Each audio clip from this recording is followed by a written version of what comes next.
Welcome to Food Shrinks. Hey, gang. Molly, Hello. Clarissa here. Okay. We're just like very devoted to telling you what is the top of the line truest thing. And so we're all very good friends. And I'd like to say, in our time food drinking, we've become very, very good friends, which is just the treat of my life. Now, I think I said this on the podcast, like my 2025 New Year's resolution, I might have just said it in the pregame, is to like end appeasement to the extent that I can, to end like people pleasing, shape shifting, really caring where other people, like changing my behavior for where other people think about me. The other thing I want to say is that I have done so many behavioral analyses of people's eating, and appeasement is like at the top of the list. And fear of abandonment and fear of what people think of them, and saying yes when they mean no and saying no when they mean yes is just like at the core 95% of binges. So we're going to tell you a story today of like the food shrinks, not like getting in a fight, because Yeah. we're all really healthy. I think there's a case to be made that if we have not, we're just talking about like if, the healer's got to be healed, if we had not been. So I'll start the story, which is we obviously, when we're filming food shrinks, like we need to find a time to do it. And we're three like super busy ladies. And like for some reason, this month was like a little bit hard for us to find time. We had like family stuff going on and whatever. So like the girls would like write to me like, "Hey, is this a good time?" And I have like a lot going on in my life that is not so great, and food shrinks is like the greatest thing. So I I swear to God, I would be like driving in my car, not even looking at my calendar, be like, yeah, definitely, okay. And then like later on, I'd be like, "Oh guys, I'm so sorry, like I have to change the time." And then, like this happened like 7 times. I want to share. Like I'm feeling like every time I look, I'm like, oh my God, I did it again. Oh my God. Okay. So then smash cut, Clarissa. So I feel like what happened for me was I had like noticed it was happening earlier. Like I can't maybe say on the that. third, yeah, the third time I was like, I should say something. And I was like, again, I love what we're doing together. And I love, the connection we have. And you don't want to mess with a good thing. And then I think what happened for me was then I had like reorganized things. I've also realized that now I have a puppy, so my schedule is not as flexible as it used to be.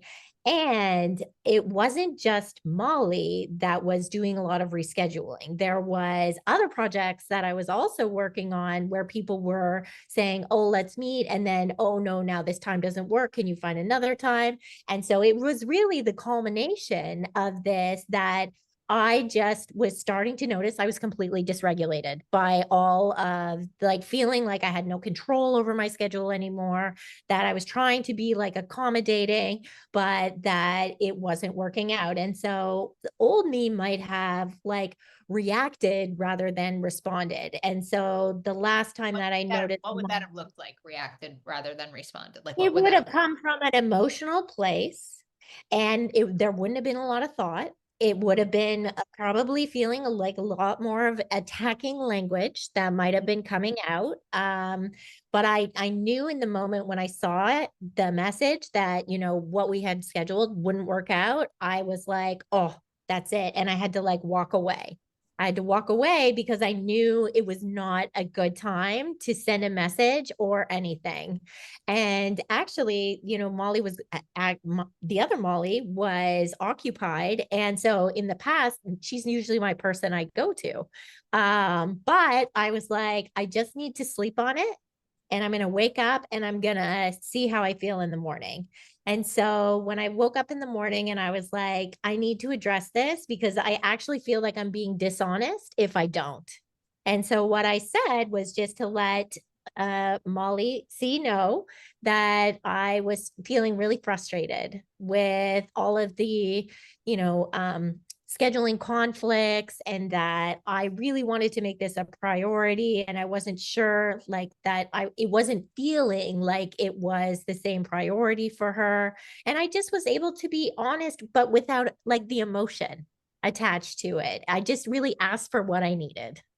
which is And new. like shared the facts. Like you were like, listen, like we all seem really excited about this project, but like maybe you're not, and what like, but maybe you're not excited about, like maybe we're missing something. It's really nice to be friends with therapists, you know, like maybe we're missing something because And like you're I was also aware of what you were going on because we have been so honest through all right, of this, being right. able to communicate. So I knew that this is not Molly, no, the Molly I know, but I also was like, even if it's the not the Molly I know, I'm still really struggling with it. And it's not okay And with you. Right. It's a yeah, boundary. You really set a boundary. but I also feel like had I not known it was safe space to do that, it would have been harder for me to send that message. Yeah. It's If it's so if I interesting. had imagined how you would have received it to be like, like I It don't really, know if I would have sent it. when I got that text, I was like so grateful. I could cry. Like obviously I'll cry. It's food drinks. But I was like so grateful that like I had done work, like that like that I had done for whatever, like in 12 steps, I've done like a million amends. Like I've had really hard conversations because I read that. First, I read it really fast and I was like, like I was on fire. My whole body was on fire. And I was, because like all my abandonment stuff, all my not enough stuff, like I was like, oh my God, and they hate me. And then I was like, okay, let's read it again. So important. You just said like the speed, right? And how I felt in my body. Like Yeah. if it's hysterical, it's historical, like, and I was hysterical and upset and like, but like in a good way, because this thing matters so much to me. So what I want to tell the listener, so then the second time I read it, the question I asked myself was, what's true about this? Find what's true, right? Find what's true. By the way, like the whole text was true. Except for the part, like it's true that I'd been canceling all the time. It's true that it was probably frustrating Molly and Clarissa. It's actually true that like I wasn't really aware of it and its impact on them, right? But what wasn't true was how much the project meant to me. And I just want to say also to listener, God, I'm so grateful for my life in lots of ways, but I really have learned, like in healing my addictions, that like a lot of things that I didn't think are reparable with an open heart and the truth and an ability to repair, not to apologize, but an ability to repair. And so I have that as a really ingrained skill in me. Because I've ruined so many people's lives. And I also have an awareness about this whirling dervish appeaser in me that I say yes and I say it too quickly and then I have to run and it hurts people. So it's not unfamiliar to me. So basically, listener, I just validated everything Clarissa was saying. I said, yeah, I totally hear you and you're right. And I'm so sorry. And this thing means the world to me. And I've had a lot going on, and that doesn't make it okay. And my repair was just that I promise I'm not going to make quick decisions anymore, which I can do. And that's on like my side of the street, is like to slow it down. And by the way, like Clarissa wrote right back and I wanted to be like, yes, that works. That time works for me. And I was like, no, Molly, like that's actually, you can't, you can't write back fast anymore to the group text. Like that's like literally, but they're like, how's Sunday at noon? I'm like, yeah, that works. And I'm like, girl, go check your calendar. Like, girl, I'm just so glad it's my year. I have a whole 2025 to work on it. And boy, did it come in hot. But yeah, No, and I will also say that your response made me feel so heard, and I appreciated it so much. And like I expected it. Like I just oh, that's knew such a nice thing to hear. You like did? You knew I would handle it nicely? yeah, Oh, yes, I really did. I didn't I didn't expect it to come because I honestly believe if I had been worried that you would, I don't know if I would have sent it God, because I owe you for the session today. I'm really having I was like, I'm gonna tell you, because I was really acting above some of my trauma. I gotta say, I was like, oh God, you're the worst. Why do you always do this? You're so fun. They fucking hate you. And I was like, no, it's okay. Rise above it. Pardon my language, listener. That's such a nice thing to hear about me. Thank you for that. Yeah, I just I wanted, yeah, this thing means, sometimes you just get sideways when we get overwhelmed. Yeah. And again, I think it's just helpful to even for like the audience know that even if this was like a level of conflict, that conflict is healthy. And when Oh, we can be honest about things, we have now been able to come up with a strategy that works for us. I think it's brought us closer. I feel like, you know, I feel like if something like this were to happen again, this would be an easy, like, not even have to worry about it situation. yeah, I think it just makes it really safe in friendships when you're willing to tell the truth, when you're open to feedback. I mean, that's what my sense of it was in like I'm sort of the last one to arrive to the friendship circle. Like it Yeah. just feels really safe to me. And like just if you're on the other side of it, it's like I don't know. It's like if it's hysterical, it's historical. So it's like if you're feeling like, no, she can't be, and it's like that's hysterical. Like it doesn't match what's happening. Like, and there's this piece of compassion that was, I don't know, even as you're talking about like Clarissa. MP, what do you think over there? Me? You were I just don't an know. It's like observer.